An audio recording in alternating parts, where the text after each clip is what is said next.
And that's love, that's when it's genuine. A lot of these other dudes I reached out to, and it's like, yeah, I got you, fam, I got you, fam. And trust, I don't want you playing the record if you don't feel the record.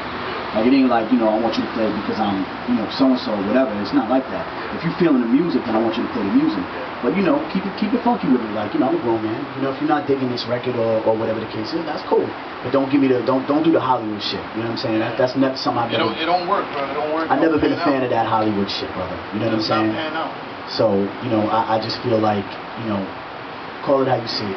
Keep it funky. Because I'm the same way. Like, if I don't like a dude, I don't like a certain DJ, I don't like a certain club manager or club owner, I don't go to their spot. I don't dap them up. Like, it is what it is. You know what I'm saying? No fraudulence in me. So it's never personal. It's just business. Always business, man. Always.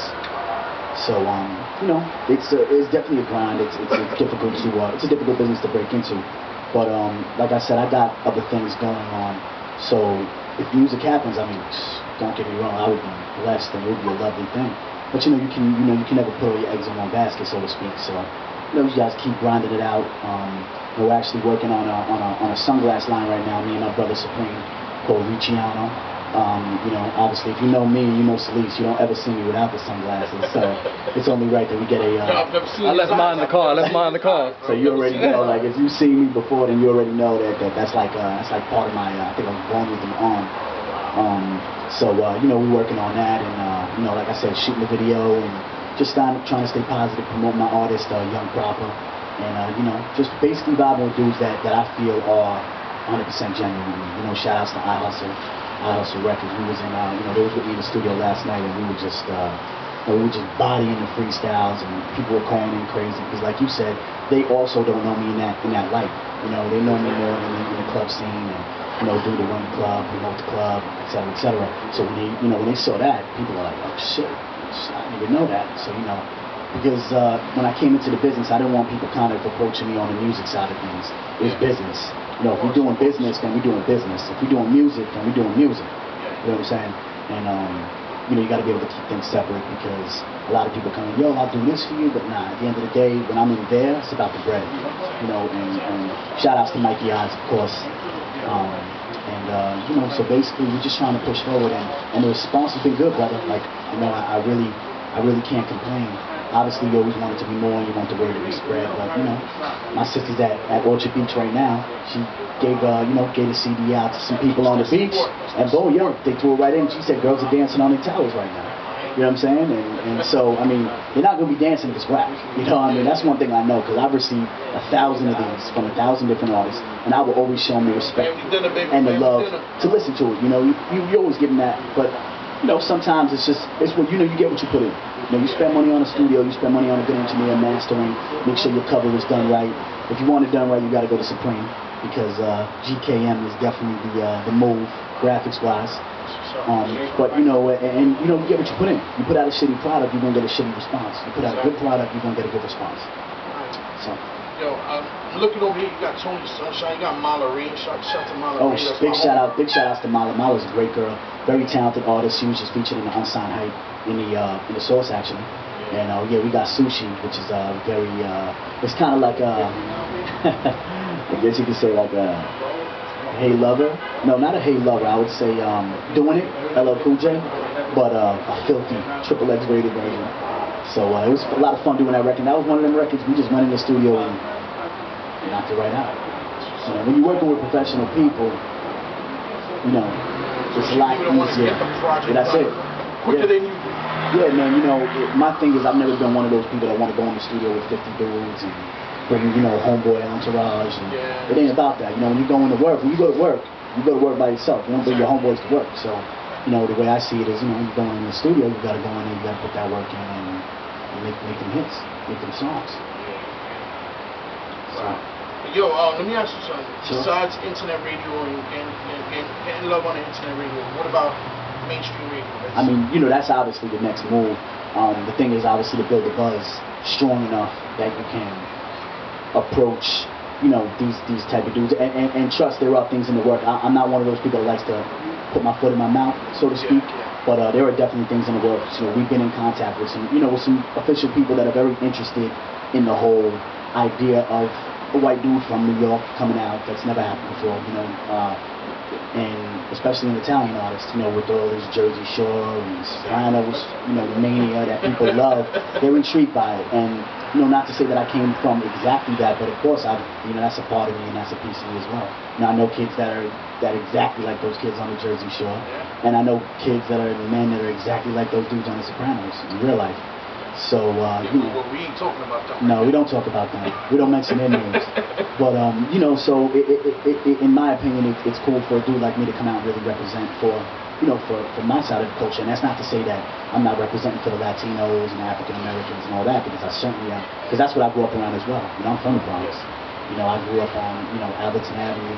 You know, shout outs to Alberton Avenue. I hung out in the PJs. So for me, I've been around everybody. So, you know, it's all love. So, how would you feel if, like, let's say, not a Hot 97 or not a Power 105 of your music, but like a Z100 or... Oh, well, to be perfectly honest... How would you feel going that route? To be perfectly honest with you, that's kind of like what we've been, you know, the new records that, you know, in my opinion, we kept our 6 to 8 best records off there. Because this was just like the appetizer. You know, we have the real pop records. That's the way to do it. And those, honestly, I would say would probably fit more of a Z100, 1035 type of market than a hip-hop. You know, I mean, it can cross over. You know, it's still hip-hop at the end of the day. But a lot of the choruses are R&B infused, you know, so you're going to get that commercial pop. Because, you know, breaking in to the hip-hop game is difficult in itself. Breaking into any game, as far as music goes, is difficult. But, you know, I'll take it pretty much whichever way, and that's not to say I'm selling out or crossing over. Good music is good music. You know, I could listen to, you know, an R&B record, I could listen to a techno record, I could listen to a rock record. If it's a good song, it's going to speak for itself.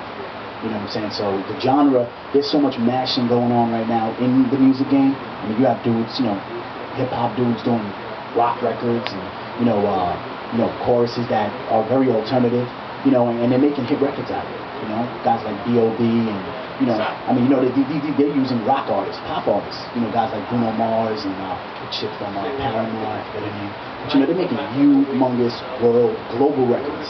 You know, and that's the idea, man. If you listen to this and you want to hear that bang, bang, shoot 'em up, you know, I killed your family shit, like, that's not what you're going to hear on Family Dinner. Man, yo, you know what? I keep it real. When artists come to me and they ask me to play this stuff, first of all, artists, especially up-and-coming artists, my advice to them, I always try to tell them, do not give a DJ your music at a club and expect him to play it right then and there. It don't work like that. The professional way of doing it is you email it to him. Yes. And if he likes it, he'll play it. And also, a DJ that has an up-and-coming artist project, if you don't like it, sometimes it's better to just be honest. 100%, and you know what? And that's what I always ask. I always get caught out there, man. You know, and then it's like when you know, if you really don't like the record and you told the dude you do, and then you don't play it, now it's a personal thing. Because now it's like, wait, fam, you told me you like the record and you're not playing the record, so what is it? Better off just keep it up front, keep it funky, and say, listen, you know, keep going, keep grinding, hit me with your next record, hit me with your next record. And trust, I've been told that, you know, not every record on there is a hit record, and not every record on there is going to be a record that everyone's going to love. You know, and if you can find, on an album nowadays, if you can find 2 or 3 songs you like, you did a great job. You know, I mean, very hard to get that kind of, you got cats on. Yeah. You know, and that's why I went with a lot of different producers. You know, shout outs to Notes, my man Poindexter, Time Money, you know, SPR. I went with a lot of dudes that are up and coming, but their sound is very different. Each guy's sound is in its own.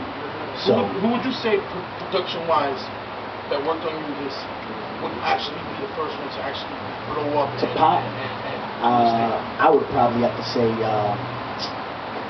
it's a tough call because a lot of them are really talented in their own realm, but I would probably say Notes. My man Notes out of Philly, definitely a very talented dude. But my man Time Money, who's actually out in LA right now, produced the record with Tony Sunshine, produced the record with Hell Run Grab.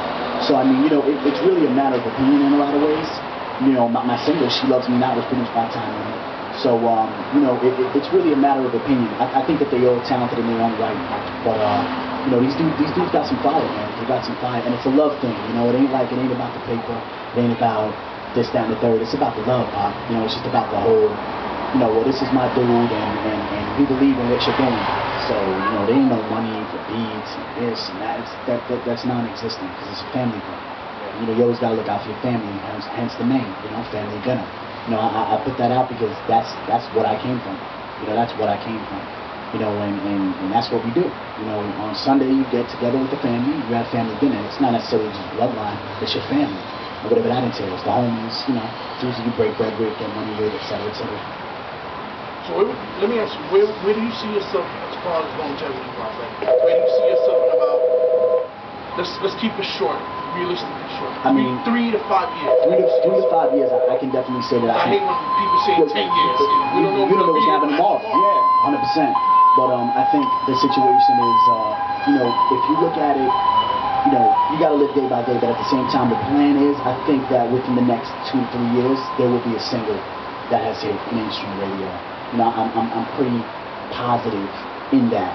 You know, now how far it'll go after that? Will it go global? Will it go country? Will it, you know, that I can never say. But I can say that the love and the vibe and the feedback has been strong enough that in New York, you know, I think that they're, you know, it's very realistic just with the cast that I'm dealing with that a record will hit, you know, the Hot 97, the 105.1, and even the C100 market. So, you know, I think it can happen. What's up, brother? That was a call.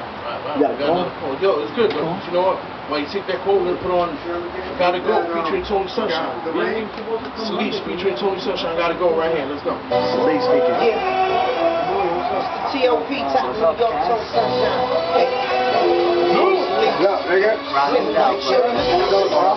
Good, good. Yo, I never told you thank you for that day, but I love you. Oh, thank you for time, bro. You always in my heart. Do you got that, Rain House, I give it a wrong. Yo, I'm with Supreme actually. Casanova? Yeah, Supreme over here still up.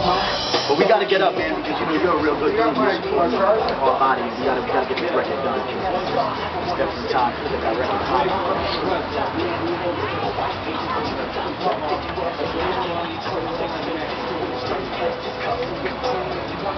Let's make it happen, brother. All right, my brother. God bless. Thank you, family.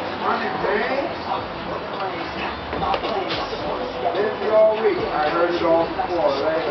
You done with your thing? With the interview? No, the half hour. I got all that interview